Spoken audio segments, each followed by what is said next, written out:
Hello, everyone, and welcome back. My name is Karan, and today we're going to be talking about cystic fibrosis and bronchiectasis.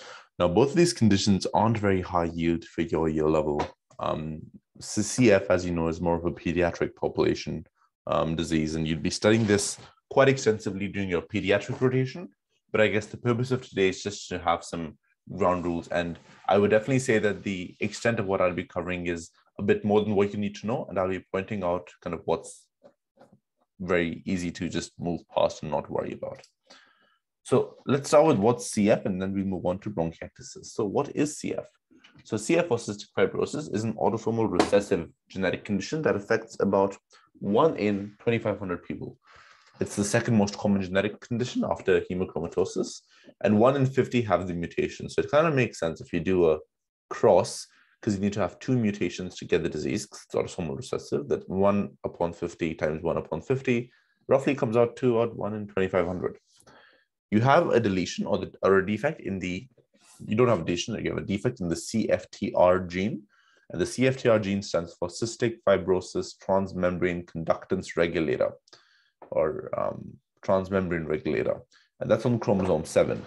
I got asked this on the wards once, and I really think the consultant was just not having a good day, but they asked me what the particular site of mutation is, and apparently it's the delta F508 mutation, which I don't think is relevant, so please don't learn it, but I just put it in for completeness.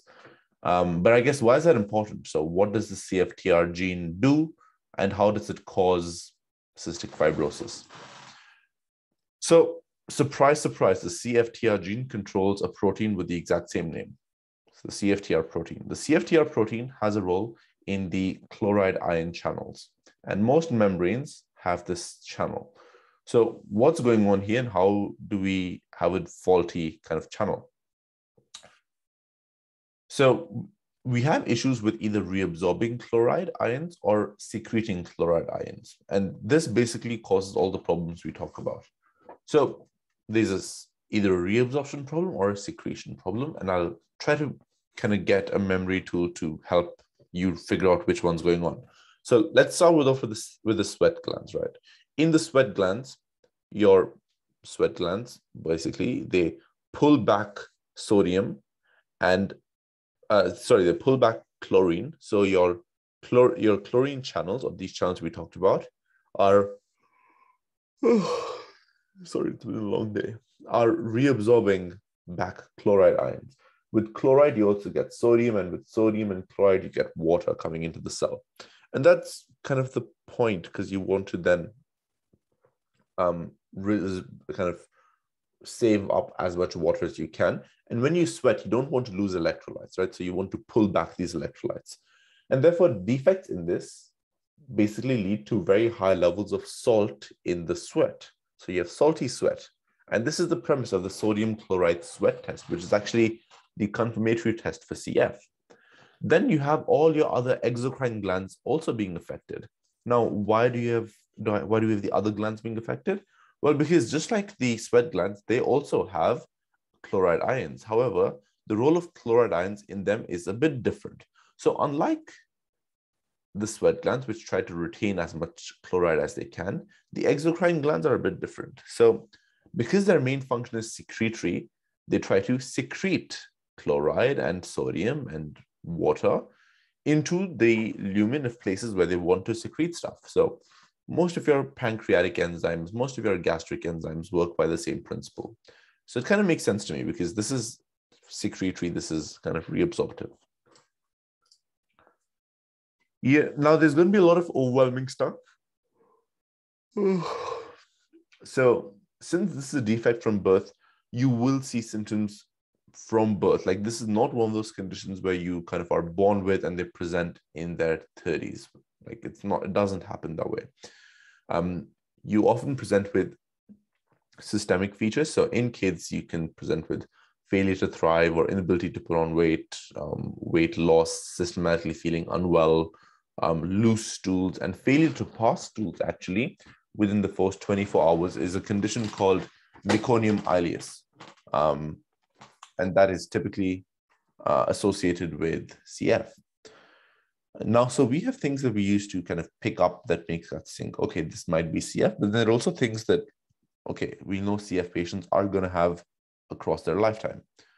So recurrent infections with respiratory, COPD and bronchiectasis, chronic sinusitis, with GI stuff, pancreatitis, malabsorption, vitamin deficiencies, distension, liver disease, steatorrhea, diabetes, electrolyte wasting. Women have reduced fertility, men are infertile. So let me just quickly talk about why we get these features. Let's start with the respiratory, because I think that's the most important one that's the most common one that you'd be expected to know at your year level. So because we have an issue with the actual exocrine function and secretory and reabsorptive function, we end up with mucus that is very, very thick. Now, this thick mucus, and we have reduced clearing, and we end up with inflammation and damage of the alveoli. We predispose the respiratory system to recurrent infections. Why? Because you have tons of mucus that's just stuck there, and mucus is excellent breeding grounds for infections, specifically Pseudomonas aeruginosa, which is the typical infection that most CF patients have a recurring trend of. You can then also have COPD and bronchiectasis. And bronchiectasis is a very big one. It's a very common complication with CF, and it's actually one of the two main subtypes. And we talk about those subtypes later. But with bronchiectasis, you can either have CF bronch or non-CF bronchiectasis, right?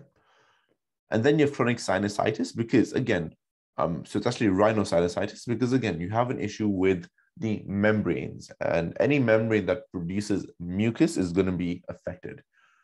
Now, your pancreas is one of your biggest absorbed exocrine as well as endocrine organs, right? Endocrine and exocrine glands. So in terms of its, I really am yawning and tired. So in terms of its role in the GI tract, it releases lipase, it releases trypsin, releases amylase to break down fats, proteins, and starch, right? You're not going to be doing any of that because you have now a system that's disorganized and chaotic, where you can't reabsorb and secrete the ions that you need.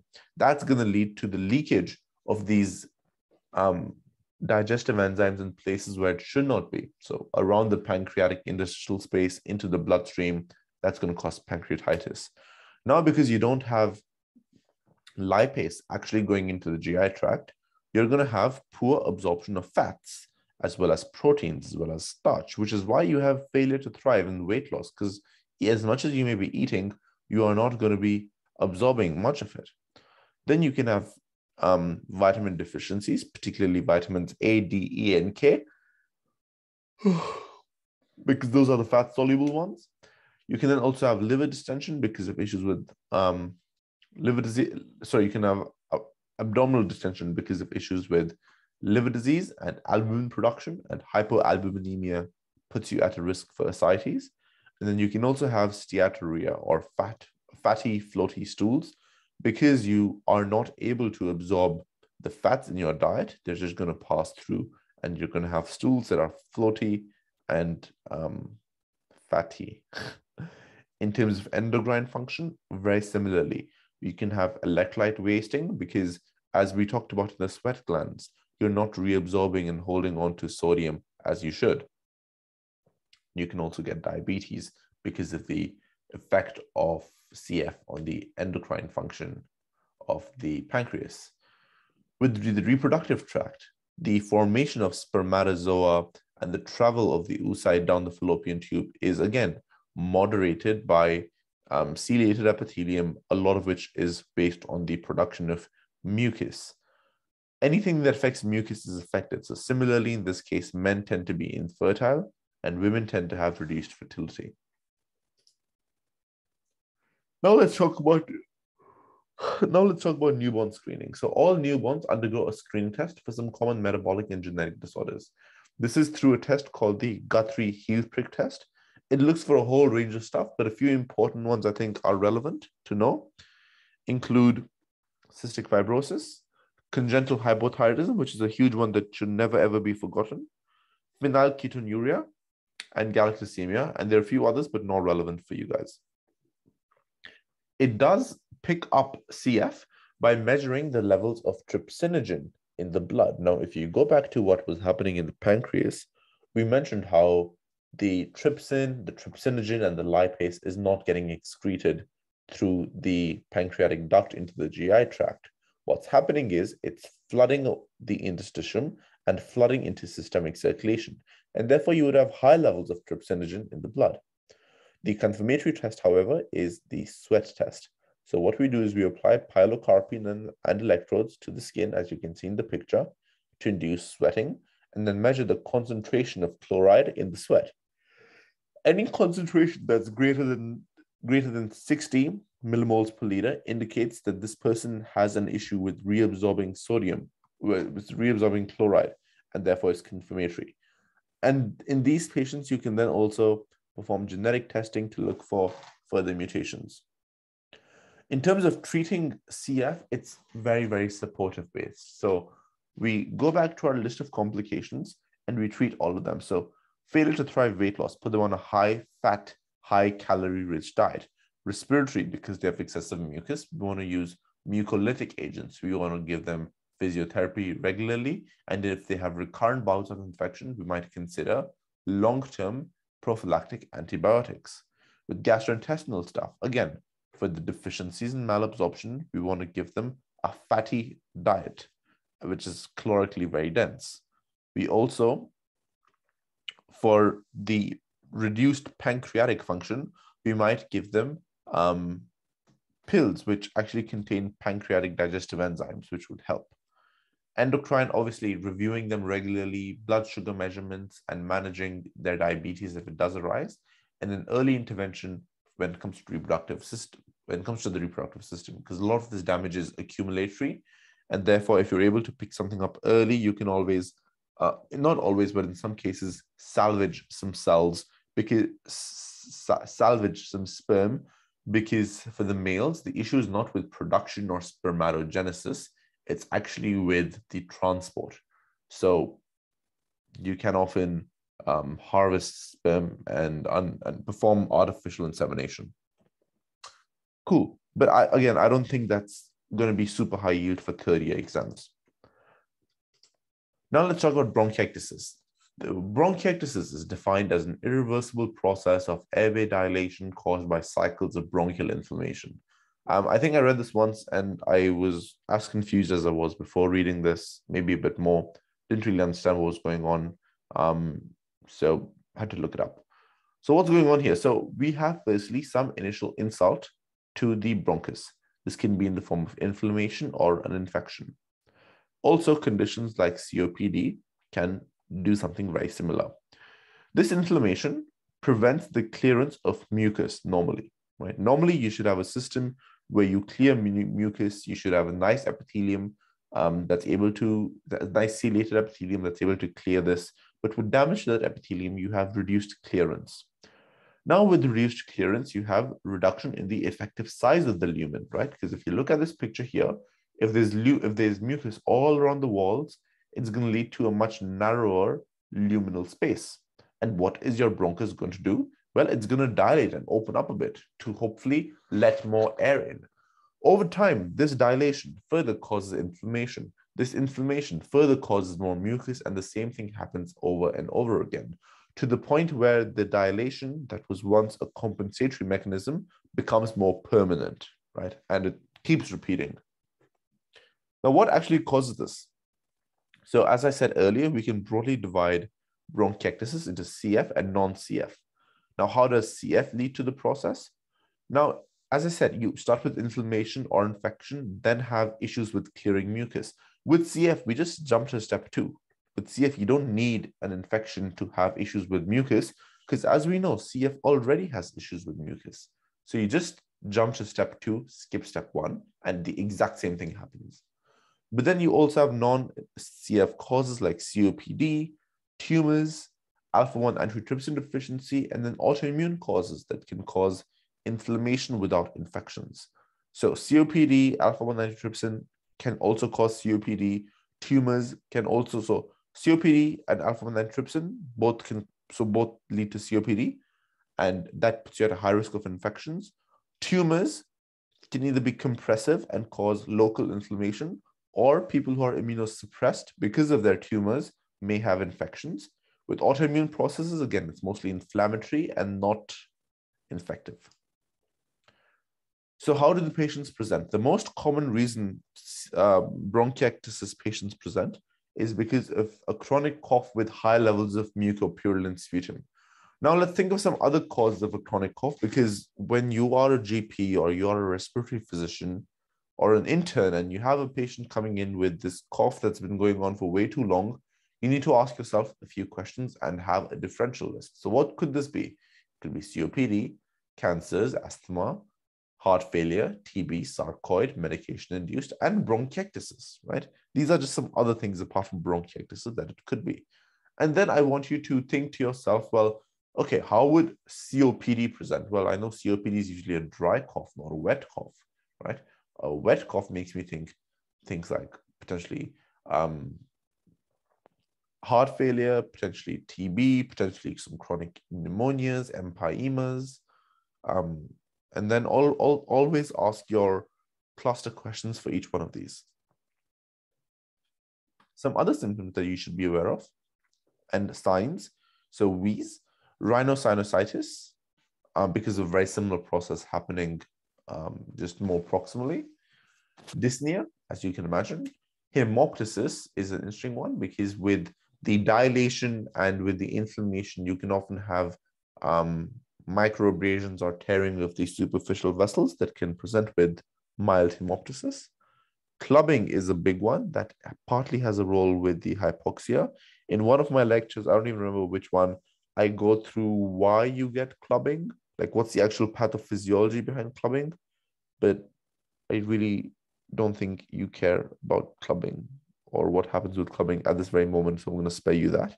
And then having recurrent bouts of pneumonia is also really important, because just like with CF, with bronchiectasis, you get pneumonia because you have that excessive mucus load that is an incredible medium for bacteria to grow in. Investigations, the ideal investigation is going to be a high contrast CT, right? Why is it a high contrast CT? Well, when we want to look at So it's a high resolution CT, not a high contrast, a high resolution CT. When we look at CTs, we have a few options. We can either look for really, so we need to find a balance between how thin we want the slices to be and how high we want the resolution to be, right? And different conditions often may require different settings. So for things like tumors, which might be tiny and you need to spot them, you might go for a higher slice where you have more slices to ensure that you pick it up, but this would be at the compromise of the resolution, versus high resolution is usually used for looking at broader lung changes like bronchiectasis, which we know is not going to be limited to one part of the lung. Again, irrelevant. I don't know why I went on about that. However, as you know, this patient just has a chronic cough, so they're most likely going to get an X-ray first, which in mild cases may be completely normal. You need to know what changes you would see on with bronchiectasis on a CT. I think this is relevant to your exams. So you would see firstly bronchial dilation. As you can see, you have wildly dilated bronchi all across the place. You then have thickened bronchial walls. As you can see here, we have thickening of these walls. Yep, thickened. And then lastly, you have this thing called honeycombing. As you can see, it's kind of a process where different bronchi just clump together, bronchioles clump together in this honeycomb-like architecture. So now the patient, let's say we diagnosed him, okay, him or her person has bronchiectasis. What do we do moving now? Now you need to ask yourself, why do they have bronchiectasis? Because it's very rare for you to just be completely normal till 65 and then suddenly develop bronchiectasis. And these are the investigations we can use.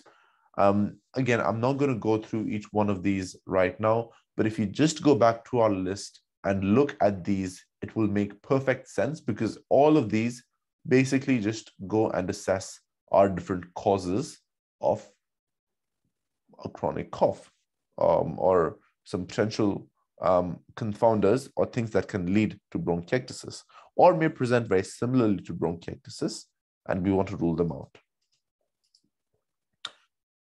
Yes, perfect. And then when it comes to treatment, again, as I mentioned, please talk about lifestyle changes. So SNAP W, plus you want to focus on physical therapy, bronchopulmonary hygiene, so adequate methods to manually evacuate mucus, coughing techniques, and making sure they're up to date with their vaccinations, in particular influenza, and obviously now the COVID vaccine. With bronchiectasis, we can't reverse this damage that's already been done to their bronchioles, but we can prevent or reduce the rate of progression. And this is often done depending on their symptoms. So oxygen therapy, if they are dyspneic or hypoxic, mucolytics to break down the mucus and make it a bit more thin or watery. We can then give empirical antibiotics, and this is typically given if the patient has 3 or more exacerbations per year. And then you have chest physiotherapy and respiratory rehab, which I would hope is not a surprise to anyone.